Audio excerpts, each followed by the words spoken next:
Tunnel వద్ద పరిస్థితి సహాయక చర్యలపై మంత్రి జూపల్లితో మా ప్రతినిధి బసవరాజ్ ఫేస్ టు ఫేస్.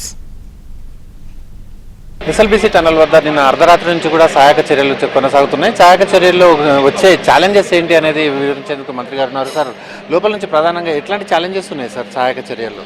ఒకవైపున బురద, ఒకవైపున నీళ్లు, ఒకవైపున మిషన్ ఇరుకపోయింది. అసలు ఆ మిషన్ కాడికి పోవడానికే మార్గం లేదు. కొన్ని జేసీబీలు ప్రొక్లీలు పెట్టి అది తోడేద్దామంటే ఆ మిషన్ పోయే పరిస్థితి లేదు. మొత్తం కింద రైల్వే లైన్లు అనే ట్రాక్స్ అన్నీ ఉన్నాయి. పైప్ లైన్ మొత్తం కూడా పోయే పరిస్థితి లేదు. అంటే ఆ బురదపైనే నడవాలి. ఇప్పుడు బురదపైన నడవడానికి కావాల్సిన ఏర్పాట్లు చేస్తూ ఉన్నాం. అంటే ఆ ట్యూబ్సా, టైర్సా, ల్యాడర్సా, ఇక అన్ని రకాలు. ఒకవైపున డిజాస్టర్ మేనేజ్మెంట్ రెస్క్యూ వాళ్ళ టీం ఉంది, ఒకవైపున డిఫెన్స్ వాళ్ళు వచ్చిండ్రు, ఒకవైపున ఆర్మీ వాళ్ళు వచ్చిండ్రు, ఒకవైపున కంపెనీ వాళ్ళు చేస్తాను, ఒకవైపున డిపార్ట్మెంట్ పరంగా చేస్తాను. సో ఇవన్నీ రకాల ఏర్పాట్లు జరుగుతూ ఉన్నాయి. వాళ్ళు రక్షించే ప్రయత్నం చేస్తాను. కానీ లోపల వాళ్ళ పరిస్థితి ఏదో తెలియదు, మనం ఊహించలేము. వాళ్ళ ప్రాణాలతో ఉందరా లేదు మనం ఊహించలేము. కాకపోతే ఆక్సిజన్ నిన్ననే ఆక్సిజన్ పంపించేయడం జరిగింది, గాలిని పంపడం జరిగింది లోపలికి. See wait and see. Dewatering అనేది చాలా, అంటే వాటర్ ఊరుతుందా సార్? ఇంకా కూడా ఇంకా వస్తూనే ఉంది. నిమిషానికి 4,000 లీటర్ నిమిషానికి వస్తూ ఉంది. మొత్తం డివాటర్ చేస్తున్నాం, అది చేస్తున్నాం, ప్లస్ ఎక్స్ట్రా వాటర్ డిపంప్ చేస్తున్నాం. ఇంకోటి మొత్తం వాటర్ బురద వస్తుంది. బురదకు పంపింగ్ ద్వారా బురద బయటికి రాదు. సో దాన్ని తోడాలా, మేస్ట్రీ పోయే పరిస్థితి లేదు. సో దానికి ఎట్లా ముందు వీళ్ళని రక్షించాలి. కాబట్టి వాళ్ళని చేరుకోవడం ఎట్లా అని వాళ్ళు చూస్తాం. ఫస్ట్ వాళ్ళ దగ్గరికి పోవడం ఎట్లా, మిషన్ దాటుకోవడం ఎట్లా, దాని ప్రయత్నం జరుగుతూ ఉంది. దానికి ఏర్పాటు చేస్తున్నాం. ఇవన్నీ జరుగుతూ ఉంటే ఒకవైపున సమాచారం అందగానే ఉత్తమ్ గారు ఇమీడియట్గా ఇక్కడికి వచ్చింది. షాపర్ తీసుకొని, హెలికాప్టర్ తీసుకొని. నేను వనపర్తి ప్రోగ్రాంలో ఉంటే తుమ్మల గారితో పాటు నేను ఇమీడియట్గా బయలుదేరికి వచ్చిన. ఎమ్మెల్యే గారు, లోకల్ ఎమ్మెల్యే వంశీకృష్ణ రాజమండ్రి ఉంటే ఆయన ఇమీడియట్గా బయలుదేరి వచ్చేసి ఇవన్నీ చేస్తూ ఉంటే ఇలా బీఆర్ఎస్ పార్టీ నాయకులు హరీష్ కానీ, కేటీఆర్ కానీ ఇది ప్రభుత్వ వైఫల్యాన్ని మాట్లాడుతూ ఉన్నారు. అంటే ఇంతకంటే దివాలా కోరుతనం ఇంకోటి ఉండదు. ఎందుకంటే ఇది మానవ తప్పిదం. ఎట్లయితుంది? మానవ తప్పిదం కాదు కదా ఇది. ఈ ఫ్రాక్చర్ అంటే ఆ నేచర్ ఫార్మేషన్లో ఎక్కడో లోపల ఉండి సడన్గా కొలాప్స్ అయింది. లోపల నుంచి వాటర్ వచ్చేసింది, పెద్ద ఎత్తున వాటర్ వచ్చింది. దాంతోపాటుగా మొత్తం మట్టి కూడా వచ్చి కూరుకుపోయింది. ఇది మానవ తప్పిదం కాదు. రెండవది, ప్రపంచంలో కూడా ఇటువంటి సంఘటన ఎక్కడ జరగకపోయింది. మన దేశంలో ఇక్కడ జరగల. మేడిగడ్ అంటే మానవ తప్పిదం.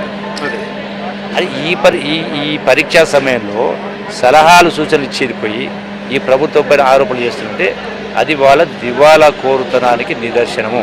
నేను ఒకటే అడుగుతా ఉన్నా, ఈ ప్రాజెక్టు మొదలై 4 లక్షల ఎకరాల నీళ్ళ కోసం ఆనాడు కాంగ్రెస్ హయాంలో వైఎస్ రాజశేఖర ముఖ్యమంత్రినప్పుడు దీనికి మంజూరు చేసి 44 కిలోమీటర్లు 25 కిలోమీటర్లు పూర్తి చేసింది. అప్పుడే అది నడుస్తున్న సందర్భంలో 2009లో కృష్ణాకు వరద పోటెత్తి కృష్ణానది మునిపోయి శ్రీశైలం డ్యామ్ పైకి వెళ్ళి వచ్చింది. మొత్తం కూడా మునిపోయింది, మొత్తం సపరేది. అంటే 2-3 సంవత్సరాలు నీళ్లు బయటకు వచ్చే వరకు మనం పని చేయని పరిస్థితి రాలే. మొత్తం మిషన్తో పోయింది. ఈ లోపల మళ్ళీ బీఆర్ ప్రభుత్వం 2014 నుంచి 24 అంటే 10 సంవత్సరాలు. 10 సంవత్సరాల పాటు వాళ్ళు లక్షల కోట్లు అప్పు చేసి కూడా మరి ఆ 10 సంవత్సరాల కాలంలో 25 కిలోమీటర్లు కాంగ్రెస్ చేస్తే 5-6 సంవత్సరాల్లో మిగిలింది 19. మరి 10 సంవత్సరాలు మీరు 19 కిలోమీటర్లు చేసి ఉంటే ఈ దుర్ఘటన జరగకపోనేమో కదా. అంటే మీ యొక్క అసమర్థతను, మీ యొక్క నిర్లక్ష్యాన్ని, మీ యొక్క అవినీతిని కప్పిపుచ్చుకోవడం కోసం ఇప్పుడు ఈ ప్రభుత్వం మీద అభాండాలు చేస్తున్నారంటే ప్రజలందరూ చూస్తూ ఉన్నారు కదా. మీరందరూ ఇక్కడే ఉన్నాం కదా. ఇప్పుడు ఎంతమంది ఉన్నారు ఇక్కడ? డిఫెన్స్ వాళ్ళు, ఆర్మీ వాళ్ళు, అన్ని రకాల. నిన్ననే స్టార్ట్ అయింది. నిన్ననే అది ఆక్సిజన్ సిలిండర్ తోటి ఆక్సిజన్ కూడా లోపలికి పంపడం జరిగింది. నిన్నే ఇన్ని జరుగుతూ ఉంటే, ఇటువంటి ఆరోపణలు చేస్తూ ఉంటే దీన్ని ఎట్లా సమర్థించాలి? అంటే ఎట్లా ఇది అంటే ఇంత దిగ అంటే రాజకీయం కోసం మేము ఏదైనా మాట్లాడతామనే కింద మరొకసారి వాళ్ళ కామెంట్ తోటి ఒకసారి రుజువైంది. ఈ ప్రయత్నాలు మొత్తం కూడా ప్రజలు గమనిస్తూ ఉన్నారు కదా. మీరు కళ్ళారా మీడియా వాళ్ళందరూ వచ్చి చూస్తారు కదా.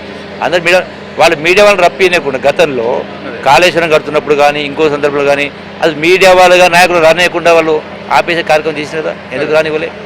మేము ఇప్పుడు ఆపేసినాం ఎవరు మేమే పిలిచినాం కదా చూద్దాం కింద. ఇది మానవ తప్పిదం కాదు, ప్రభుత్వ వైఫల్యం కాదు, అనుకో దుర్ఘటన జరిగింది. వాళ్ళ ప్రాణాలు ఎట్లా రక్షించాలని మేము చూస్తూ ఉంటే వీళ్ళు శవాల మీద పేలాలు ఎలుకున్నట్టుగా వీళ్ళు దీన్ని రాజకీయం చేసే ప్రయత్నం చేస్తారు. సరే లోపల వాళ్ళ పరిస్థితి ఏందో తెలియదు ఇప్పటికి కూడా, అది ప్రాణాలతో ఉన్నారో తెలియదు, మనం ఊహించలేము, మనం గ్యారంటీ చెప్పలేము ఇప్పటికీ. సో ఆ ప్రయత్నం జరుగుతుంది. Let us see. ఖచ్చితంగా మానవ తప్పిదం కాదు, ఇది న్యాచురల్గా జరిగిన విపత్తుగా భావించాల్సి ఉంటుంది. దీనిపైన ప్రతిపక్షాలు చేస్తున్న అవి కూడా ఏవి కూడా వాస్తవ రూపం లేదని చెప్పి జూపల్లి కృష్ణారావు అంటున్నారు. అదేవిధంగా సహాయక చర్యలు కొనసాగుతున్నాయి. ఈ సాయంత్రం వరకు నీళ్లు తగ్గితే మాత్రం లోపలికి వెళ్లే అవకాశం ఉంటుందని చెప్పి మంత్రి వెల్లడిస్తున్నారు. దోమలపేట నుంచి వీడియో సంతోష్తో బసవరాజ్, ఏపీ ఆంధ్రజ్యోతి, మహబూబ్ నగర్.